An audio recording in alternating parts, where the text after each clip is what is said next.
शुरुआत से लेकर के 43 सीई तक इंग्लैंड के इतिहास के बारे में कोई विशेष जानकारी नहीं मिलती है। ब्रिटेन के इतिहास के बारे में कोई विशेष जानकारी नहीं मिलती है। ये ग्रुप ऑफ आइलैंड्स था जिसमें इंग्लैंड सबसे बड़ा है, तो कोई विशेष जानकारी उस समय की नहीं मिलती है।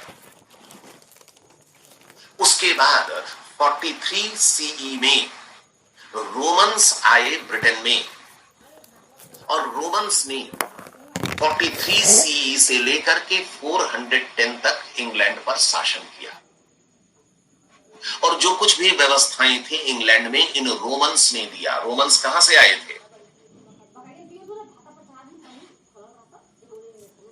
रोमन्स कहां के रहने वाले थे? सर इटली से। इटली, आज नाम सुने हैं, रोम। Yes sir. इटली की राजधानी रोम। तो रोमन्स उस क्षेत्र से ब्रिटेन में आए और ब्रिटेन पर अधिकार कर लिया।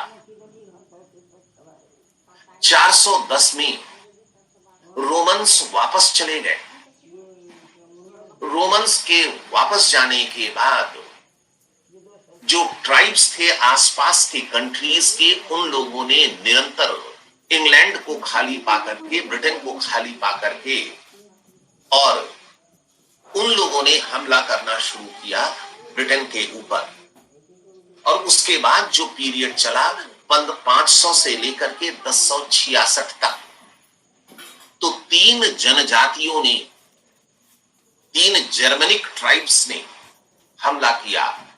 एंगल्स, सैक्सन्स और ज्यूट्स, इन 3 जनजातियों ने हमला किया था लगातार इंग्लैंड पर। और इंग्लैंड में चूंकि अब रोमन्स नहीं थे, तो इन लोगों ने कब्जा कर लिया इंग्लैंड के ऊपर, ब्रिटेन के ऊपर। और यह पीरियड 500-550 साल का पीरियड जो था वह एंग्लो सैक्सन पीरियड कहलाया।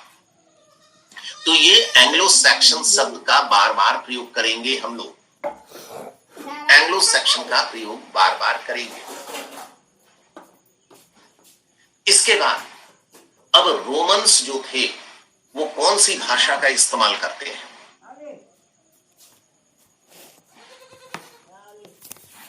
रोमन्स किस भाषा का इस्तेमाल करते थे? लैटिन। लैटिन। तो ब्रिटेन में रोमन्स के साथ क्या आया? लैटिन आया या ग्रीक आया?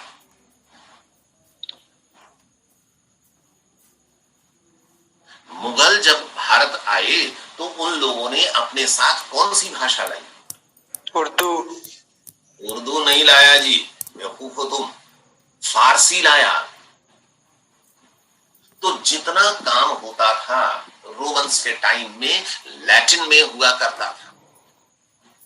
उसके बाद एंगल्स, सैक्सन्स और ज्यूट्स, ये 3 ट्राइब आए, और 500 से लेकर के 1066 तक इन लोगों का शासन रहा इंग्लैंड के ऊपर। और इन्हीं में से एक ट्राइब एंगल्स की भाषा थी इंग्लिश। तो वही इंग्लिश फिर इंग्लैंड की भाषा हो गई, और धीरे धीरे धीरे धीरे आज की तारीख का मॉडर्न इंग्लिश हो गया। इंग्लिश जो है वह मूलतः ब्रिटेन की भाषा नहीं थी, ये याद रखिएगा। एंग्लो सैक्सन्स के वीक पड़ते ही 1066 में नॉर्मन्स ने कब्जा कर लिया इंग्लैंड पर। तो नॉर्मन्स का भी जिक्र बार बार आएगा। उसके बाद नॉर्मन जनजाति ने कब्जा कर लिया इंग्लैंड के ऊपर। ये 1066 में विक्ट्री कंप्लीट हुई थी। तो 1066 से 1154 तक माना जाता है नॉर्मन्स का शासन।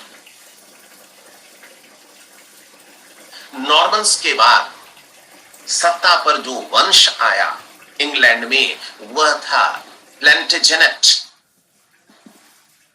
प्लेंटेजेनेट नाम का वंश सत्ता पर आया 1154 से 1485। हम लोगों का हिस्ट्री ऑफ इंग्लिश लिटरेचर शुरू होता है लगभग 1340 से, मॉडर्न इंग्लिश से। प्लेंटेजेनेट के बाद सत्ता पर आए ट्यूडर वंश। ये ठीक वैसे ही चल रहा है जैसे मौर्य वंश आया, उसके बाद फिर गुप्त वंश आया, और गुप्त वंश के बाद फलाना वंश आया, उसके बाद फिर सल्तनत पीरियड आया, सल्तनत पीरियड के बाद मुगल पीरियड आया, मुगल पीरियड के बाद ब्रिटिश पीरियड आया। तो वही चल रहा है। ट्यूडर्स आए, फिर एलिजाबेथन्स आए, फिर स्टुअर्ट वंश का शासन आया, जैकोबियन आए, कैरोलाइन आए। तो ये सारे लोग आगे गए। तो इतना ही तक हम लोग इसमें जानने की कोशिश कर रहे हैं। फिर वापस हम रिपीट कर देते हैं। ब्रिटेन वैसा नहीं था जैसा कि आज दिखता है।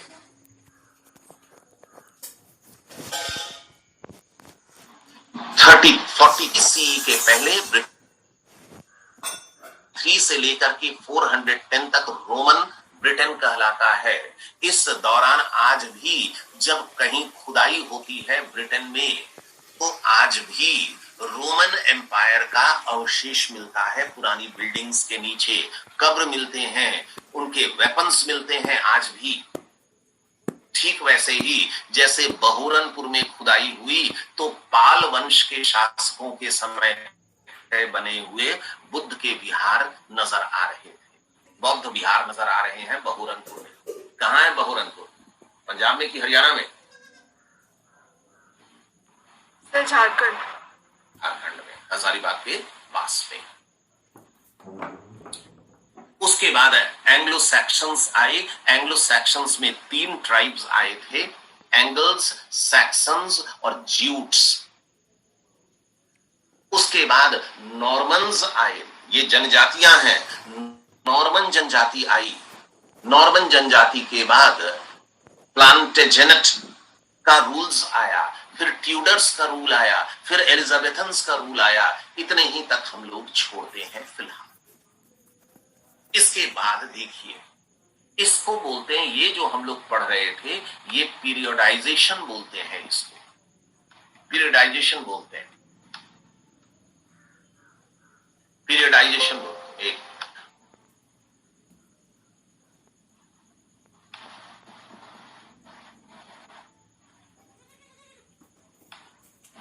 अब एक नोट कर लीजिए, पता नहीं आपके आंसर में लिखा हुआ है या नहीं लिखा हुआ है, या कहीं पर लिखा हुआ होगा। 1066 हम भी भूल जाएंगे तो याद दिलाइएगा बार बार। 1066 सीई 1066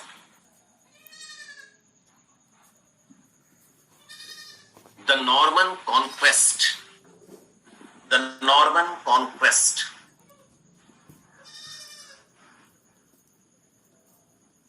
1066 में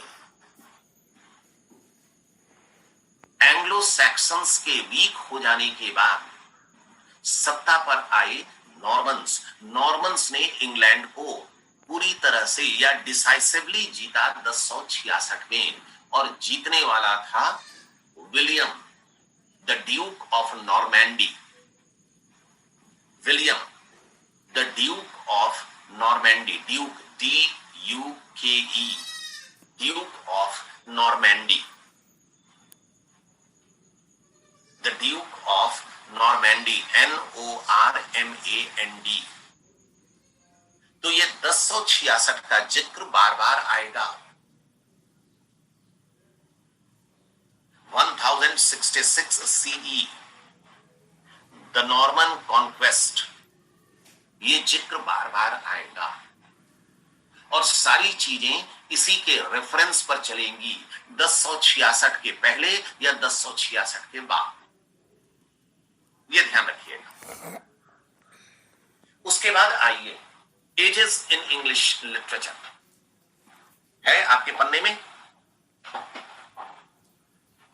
आपके पन्ने में है ages in the history of English literature.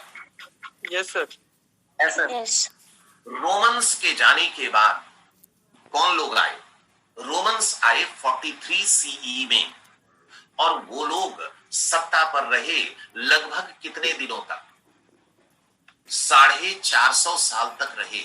ये 350 साल तक रहे, 360 साल तक, यही ना है। एंग्लो सैक्सन्स, सॉरी, उसके बाद एंग्लो सैक्सन्स आए। पहला पीरियड है प्री चौसेरियन पीरियड।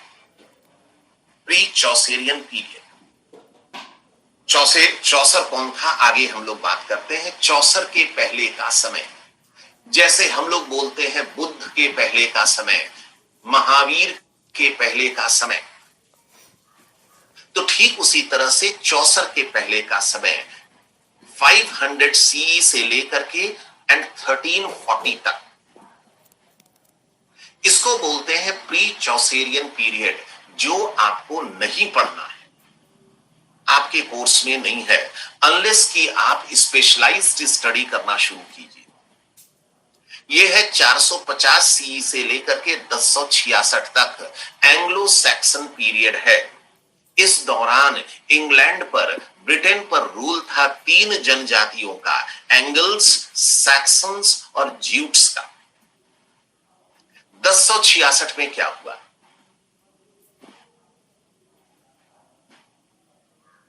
अभी तुरंत हम जिक्र कर रहे हैं एंग्लो सेक्शन का डिक्लाइन। अभी 1066 का तुरंत हम जिक्र कर रहे थे। नॉर्मन कॉन्क्वेस्ट कंप्लीट हुआ था 1066 में। William the Duke of Normandy ने ब्रिटेन पर कब्जा किया था। अभी तुरंत बताया नहीं बताया? तो ये पीरियड कहलाता है 450 से 1066 का पीरियड कहलाता है ओल्ड इंग्लिश। इसी दौरान एंगल्स नाम की जनजाति से अंग्रेजी का विकास शुरू हुआ, लेकिन वह अंग्रेजी ऐसी थी जो ना आप समझ सकते हैं न जान सकते हैं, कुछ अंदाज आपको नहीं लगेगा, और वैसे टेक्स्ट भी उपलब्ध नहीं है लिखा हुआ जिसको कि आप पढ़ करके समझ जाइए। उसके बाद 1066 से 1500 तक इस पीरियड को बोलते हैं मिडिल एजेस या मिडिल इंग्लिश, मिडिल एजेस बोलते हैं। यह भी शब्द याद रखिएगा, मिडिल एजेस बोलेंगे, मध्य युग बोलेंगे। 1066 नॉर्मन्स के आ जाने के बाद हम लोगों की पढ़ाई शुरू होगी द एज ऑफ चौसर से। यहीं से हम लोग पढ़ेंगे और कल पढ़ेंगे। आपको एज ऑफ चौसर के आगे चीजें बिल्कुल स्पष्ट होनी चाहिए।